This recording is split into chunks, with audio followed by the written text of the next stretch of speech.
O panorama esportivo desta sexta-feira se desloca para uma visita especial. Estamos aqui na Academia Iberê Rosa para incluir dentro do quadro a série Comendadores do Esporte de Santa Catarina, um dos personagens mais marcantes da galeria desta honraria que é a Comenda do Mérito Esportivo de Santa Catarina.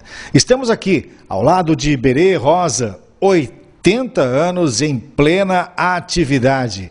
Uma história dentro do futebol, dentro da atividade física, enfim, um dos personagens que marcaram época e que tiveram participação e que teve participação direta no contexto esportivo de nosso estado. Iberê Rosa, tudo bem? Oi, Júlia, é com muito prazer que te recebo aqui, principalmente para falar especialmente dentro da atividade esportiva, né? Que praticamente é a minha vida. Sempre foi a atividade física desde a tenra idade. Muito bem. O que é ser comendador do esporte? Isso para mim é uma honra extraordinária. Primeiro porque eu não sou catarinense, sou do Espírito Santo, capixaba, da cidade de Castelo, cidade pequena, mas que através do esporte eu fui imigrando, fui morando em diversas cidades do Brasil e gradativamente fui galgando posições relacionadas ao futebol, principalmente de Castelo, Cachoeiro de Itapemirim, Rio Branco de Vitória, posteriormente Vasco da Gama, depois Internacional de Porto Alegre, depois outros vários clubes, dentre eles, até em Criciúma, né, comerciário, e fui depois até a parte técnica, fui também técnico, e fui envolvido, de repente, pelo Alvinegro aqui de Florianópolis. Isso depois de mais ou menos de umas 10 ou 12 cidades que eu trabalhei, como, por exemplo, em Vitória, no Espírito Santo, minha terra. Depois, Cachoeiro de Itapemirim, também Espírito Santo. Depois estive no Rio de Janeiro, vários anos. Depois, Porto Alegre, Rio Grande do Sul. E aqui no Sul, eu trabalhei na cidade de Caxias do Sul, em Cachoeira do Sul, em Santa Maria, em outra cidade do Rio Grande do Sul, foi São Leopoldo. Posteriormente vim para Criciúma.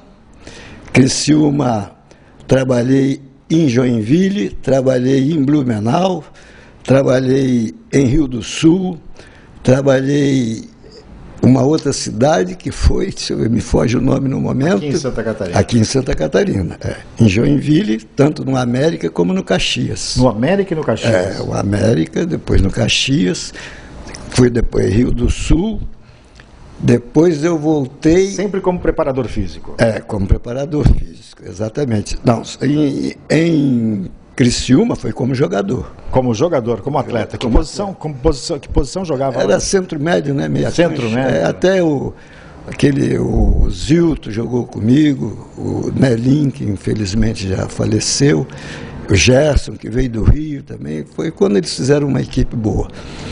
Inclusive até em Siderópolis. Siderópolis foi quando, na época, eles formaram lá uma equipe forte, através daquela época não era Petrobras, mas fazia parte oh meu Deus, me foge o nome agora, esse que extrai carvão, como é que tem a... Siderúrgica Nacional. Siderúrgica Nacional, exatamente, boa lembrança, foi a Siderúrgica Nacional.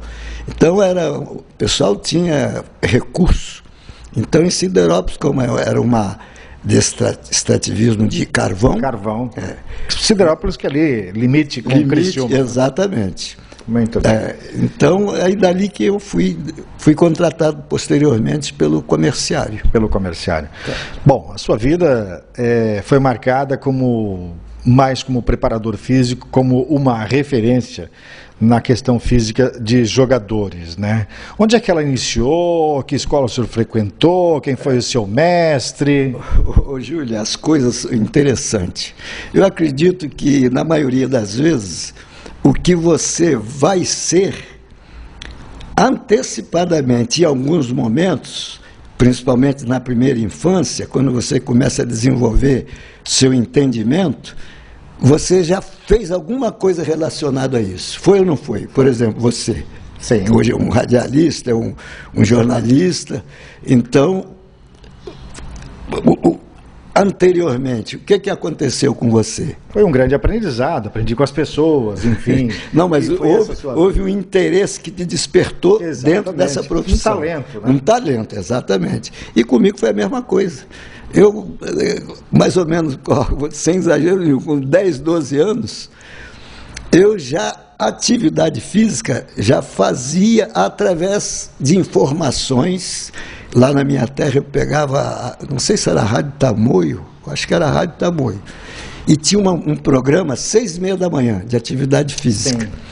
E o professor enviava, inclusive, prospectos através de cartolinas, a gente mandava pedir, e vinha as figuras dos exercícios numeradas. Sim. Então, você está ali escutando o rádio, e ele, através da rádio, ele acompanhava as aulas. Ou você agora, quadro número 1, e ali o quadro vinha descrevendo a foto, né, do exercício.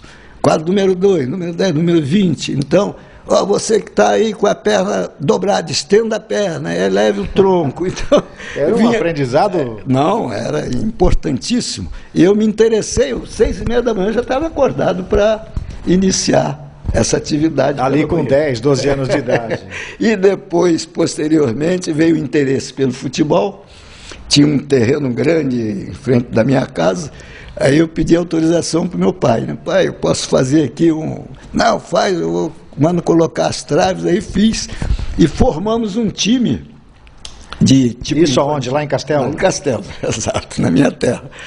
E de lá começamos a jogar futebol. E fizemos um torneio. Mas só que meu pai exigiu, você vai botar o nome do time, tem que ser um nome indígena. Aí eu botei Araribóia Futebol Clube. Araribóia. Aliás, o seu nome é um nome indígena também, né? A família toda é assim. Na sua família tem o Iberê, tem o Izazê. Irezê. O Irezê. Que foi mais? Goleiro, foi da seleção carioca, inclusive. Quem mais de nome indígena que tem na família? Jaceguai, e Juraci, Guaraci, Itaici, Irajá, Irezê, Iberê, depois tinha... O outro irmão... O seu pai tinha nome indígena também? Não, o pai não. Mas ele exigiu que colocasse o nome indígena no seu clube, em homenagem no seu à minha time. Mãe. Em homenagem à sua mãe? Minha mãe era nome indígena. Como que era o nome dela? Jupira. Jupira. E ela era realmente sangue indígena. E então ele... Mas você tem alguma ascendência indígena através da sua mãe? Através da avó, da bisavó. Da bisavó. Da bisavó. Então continuou a família toda e eu também dei continuidade com meu filho Vairã, Taiguara, o Acauã, tudo nome indígena. E os netos também, Itauê. Muito bem. Fechando esse parênteses aí para falar um pouco da árvore genealógica. Verdade. E aí, o time saiu do papel lá? Saiu, ganhamos o torneio, aí depois, posteriormente, já fui para o time da cidade, como adulto, né, como referência do Estado. Disputamos o estadual, o comercial de Castelo, e de lá houve uma consagração, porque fomos vice-campeões do estado. E foi quando surgiu a oportunidade que o Vasco foi jogar lá, no aniversário... Vasco do Rio de Janeiro. Do Rio. Foi jogar com o time... Isso em que ano, mais ou menos? Em 1950? 53, 54? Exatamente, por aí, na década de 50. Foi 53... a 54. E o Vasco foi lá. Em 56 eu já tinha ido para o Vasco. O Vasco foi jogar, nós empatamos o jogo de 1-1 e eu fui o melhor jogador em campo.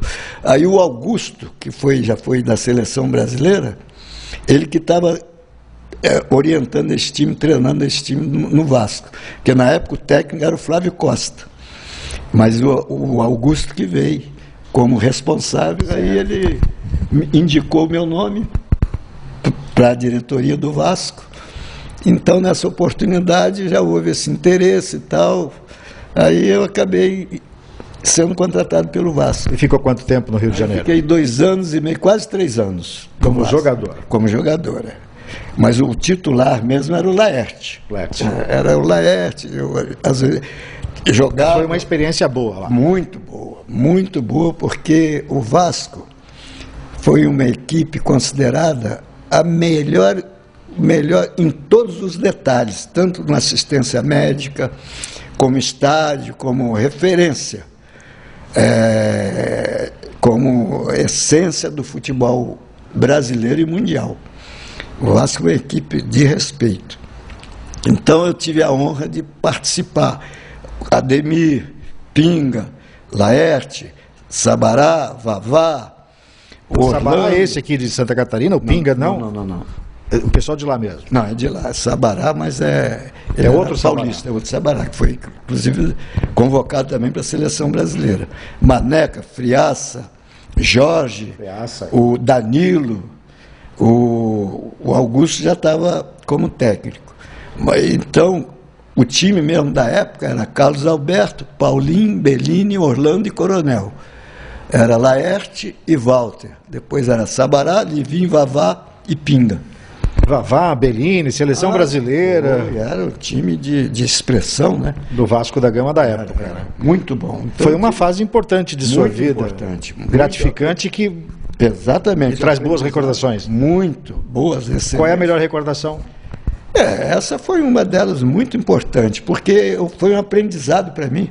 Porque nesse período começou com Flávio Costa e terminei lá com Martim Francisco, que foi um técnico que era... Eles até utilizavam um apelido técnico filósofo, porque ele era muito inteligente e tinha variação de sistema de jogo. Quando ele chegou lá, o Vasco naquela época jogava no WM, que era o 2-3-5. Era mais sistema defensivo. Então ele criou o 4-2-4. Então já houve uma mudança no esquema de jogo. 4-2-4 era com os 2 pontas abertos. Exatamente, é isso aí. Tinha os extremas, né? Que era o Sabará e era o Pinga. Até a década de 90, de 80, quando vocês treinavam aqui o Figueirense, tinha os ponteiros ali. Tinha os ponteiros, exatamente. Você teve uma relação... Sim, pois não. Não, aí depois começou a evolução e a mudança de sistema. Aí quem passou a apoiar são os laterais. Os extremas sumiram. Desapareceram. É verdade. Como era o caso do Zagallo na época, né? No Rio, o esquerdinho do Flamengo, o ponteiro Joel do Flamengo. Eu me lembro bem, o Quincas no Fluminense. Então os extremas foram perdendo terreno porque eles ficavam sem espaço, que era ocupado com a mudança tática, de sistema tático. Em Santa Catarina, quando se fala em Iberê Rosa, lembra-se do papel que você exerceu na condição de preparador físico do Figueirense. Você tem uma história dentro do Alvinegro do Estreito, né, Iberê? Realmente. Foram muitos anos, né? Muitos Entre anos. Idas e vidas foram uma década. Exatamente. Porque, a princípio, quando eu estava em Rio do Sul, eu recebi o convite do Figueirense. Aí mas eu tenho contrato aqui pelo Major Ortiga. Major Ortiga. Exato. Ele era o Isso na década de 70. Exatamente, 72. Quando foi em janeiro de 72 que eu vim para o Figueirense. E foi nesse ano que trabalhamos, que veio depois Jorge Ferreira, e tinha uma equipe muito dedicada à parte profissional, a equipe de apoio, gente dedicada que convivia praticamente às 24 horas dentro do Figueirense. E levantamos o título, depois de 30 anos sem ganhar o título. Isso em 1972? 72 o Figueirense foi campeão. Campeão. A partir dali, iniciou um ciclo diferenciado no Figueirense. Exatamente. E entrou nesse ciclo ali, a sua participação, e você como fiel escudeiro de um dos técnicos que mais passagem teve pelo Figueirense, o senhor Sérgio Lopes. Ah, sim, realmente. Que relação é essa que vocês têm, que você tinha com o Sérgio Lopes? Era uma cumplicidade tremenda. É verdade. Eu me lembro que ele era chamado para comandar o Figueirense, nas trocas, nas frequentes trocas de técnicos, ele sempre era o salvador da pátria. E ele batia o pé e dizia, eu só trabalho no Figueirense se o Iberê estiver ao meu lado. É verdade.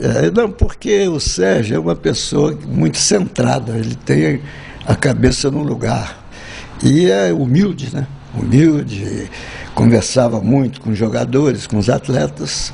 Então, ele estava dentro mais ou menos do padrão que eu também tenho o hábito de ter um relacionamento bom. Tanto é, por exemplo, aqui na minha academia, até hoje, 80% dos meus alunos começaram comigo lá quando eu iniciei ali no Cobraçal, aqui. Na sua antiga academia? Na antiga academia. Até hoje, são mais de quase 40 anos os alunos estão comigo, não saem de jeito nenhum. Muito bem. Então é uma convivência familiar. Que saudades o senhor tem do futebol? Ah, bom, a academia foi importante para mim nesse aspecto, porque se você cria dentro de uma atividade, de repente muda, é lógico que você sente, mas a mudança não foi sentida porque foi dentro de uma atividade desportiva, e meu trabalho aqui é um trabalho desportivo, além de ser físico. Muito bem. Nós vamos a um breve intervalo, em seguida a gente retorna para continuarmos esse papo aqui com Iberê Rosa. Iberê tem 80 anos de idade e nunca parou de trabalhar. Continua trabalhando até hoje. Vamos saber depois do intervalo se ele vai continuar trabalhando, até quando ele vai trabalhar. Por que não parou ainda? Até daqui a pouco. Bom, no final do bloco anterior, nós citávamos a idade de Iberê Rosa, 8 décadas, 80 anos. Ainda há pouco ele fez uma espécie de alongamento. Vamos fazer de novo? Júlio, se for possível, 80 anos de idade, olha só o que ele vai fazer agora. Eu vou fazer aqui sentado, tá? Vai fazer sentado? Então vamos ver. 80 anos de idade, vamos ver o que ele vai fazer então. Deixa eu ajeitar aqui. Ó, primeiro você pega uma perna. Certo. 80 anos, hein? E, Pega uma e outra. Uma, ó. Certo. Quer uma ajuda, não? Não, não tem ajuda. Ó. Agora você faz a elasticidade aqui, o alongamento da perna. Ótimo, excelente. 80 anos, está com tudo em cima. E agora, por exemplo, aqui, né? Em pé. Em pé, dá para fazer aí, Júlio? Pegar? Aí você, ó, equilibra. Certo. E vai alongando. Esse equilíbrio tem relação com a mente também? Tem que estar concentrado? Acho que é verdade. E esse ensinamento você passa para os seus alunos no dia a dia aqui, Iberê? Tem alunos que fazem. Fazem. Porque, na verdade, Júlio, não é só atividade física, você tem que ter uma qualidade de vida. Deixa eu voltar aqui, então, à questão relacionada à idade do Iberê. Quando é que o Iberê vai parar de trabalhar? Não, você sabe que o trabalho é a maior bênção de Deus. E você, por exemplo, eu te conheço há tempo. Me lembro que em 70, acho até 73 por aí, você iniciou mais ou menos nessa época, né? Exatamente, em 1980 por ali. 80. Então você está trabalhando, tá? E se você parar de trabalhar, você vai diminuir sua capacidade física, inclusive. A sua preocupação é o quê? É o trabalho. Então, o trabalho, ele vai te despertar um interesse grande em continuar vivendo. Desde o momento que você para de trabalhar, você diminui suas ações, seu intelecto diminui, sua capacidade respiratória, articular, o metabolismo desacelera. Então você diminui o vigor. E você trabalhando, você está sempre preocupado em relação à produção do teu trabalho. E isso vai te estimular sempre. Muito bem. Bom, Falamos de futebol, falamos da sua vida profissional, do seu estado físico nesse momento. Nós estamos precisamente em 2015. O esporte em Santa Catarina, que à distância eu sei que o senhor deve estar acompanhando muita movimentação do futebol, mas o esporte no geral, outras modalidades esportivas, você é um comendador e é uma referência e tem condições de opinar a respeito do esporte em Santa Catarina. Está faltando alguma coisa? O que tem que melhorar no nosso esporte, Iberê? Não, o esporte, principalmente relacionado ao futebol, eu acho que houve uma subida importante, tanto no aspecto físico, como no aspecto financeiro. Financeiro, então, nem se fala, né? É bem diferente da época que a gente trabalhava. Mas ainda eu acho que, às vezes as pessoas dizem, jogador antigo não ia jogar. Não, jogava. Jogava porque a capacidade de raciocínio, o homem não perde. O homem ganha cada vez mais, principalmente quando a atividade física é bem dosada e bem distribuída em relação ao dia, a cada dia, entendeu? É lógico que se você faz excesso, esse excesso também é prejudicial, como tudo na vida. Certo. Você sabe que comer é ótimo, o alimento é excelente, mas se você alimenta em quantidade grande, excessiva, vai te prejudicar. Vai ter dificuldade na digestão, vai ter dificuldade até no seu raciocínio, por causa da irrigação sanguínea, né? O organismo fica sobrecarregado. Então você tem que saber medir as coisas em igualdade. Então o exercício é benéfico, mas dentro de uma certa dose.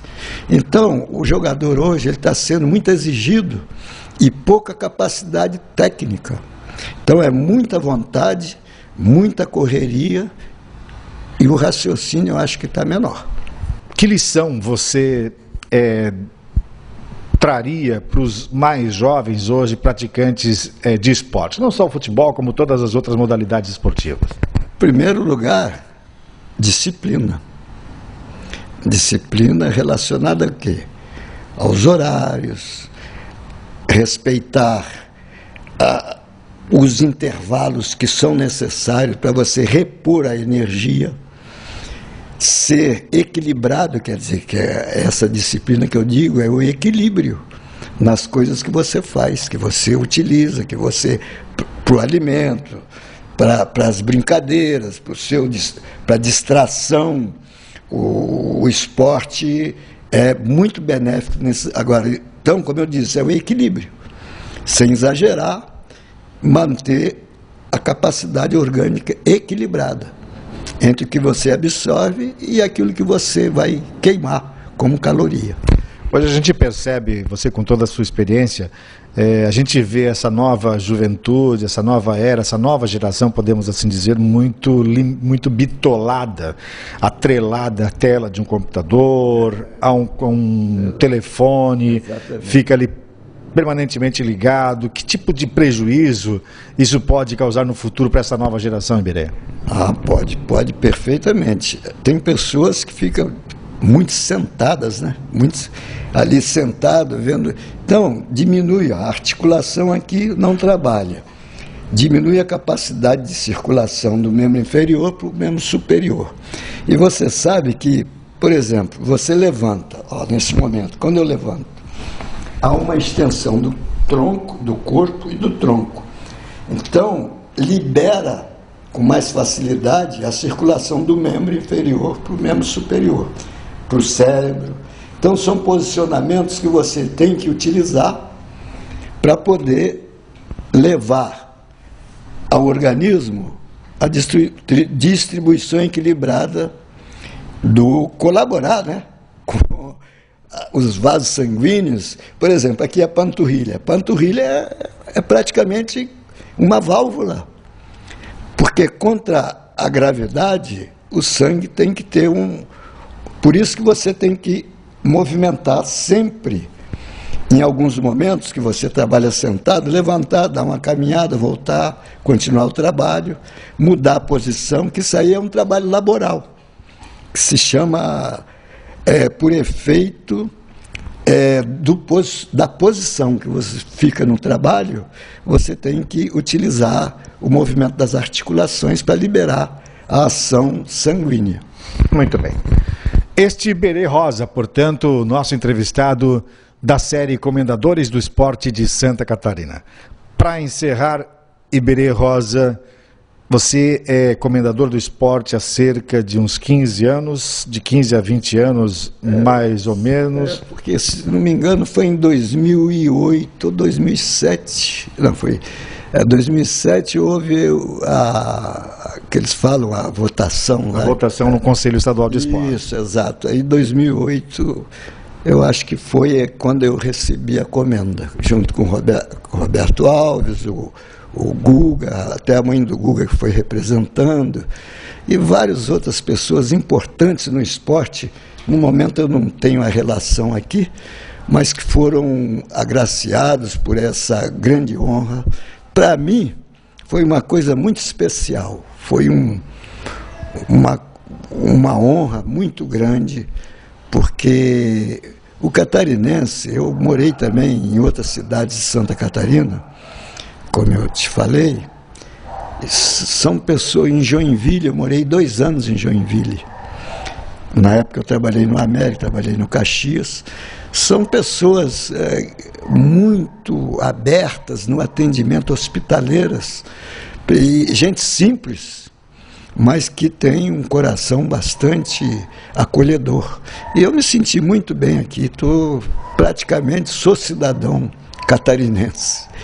Iberê Rosa, o nosso muito obrigado pela participação na série Comendadores do Esporte e desejamos muitos anos de vida, não tanto trabalho, né? Mas muitos anos de vida e sempre com essa sua simpatia que é exemplar para nós esportistas. Muito obrigado pelas palavras, né? E que, na verdade, eu quero retribuir, porque você foi uma pessoa que sempre, já é a segunda vez que você me faz uma reportagem. Eu me lembro que foi pelo CREF, no jornal do CREF, porque na realidade nós somos pioneiros aqui em Santa Catarina relacionado à atividade física.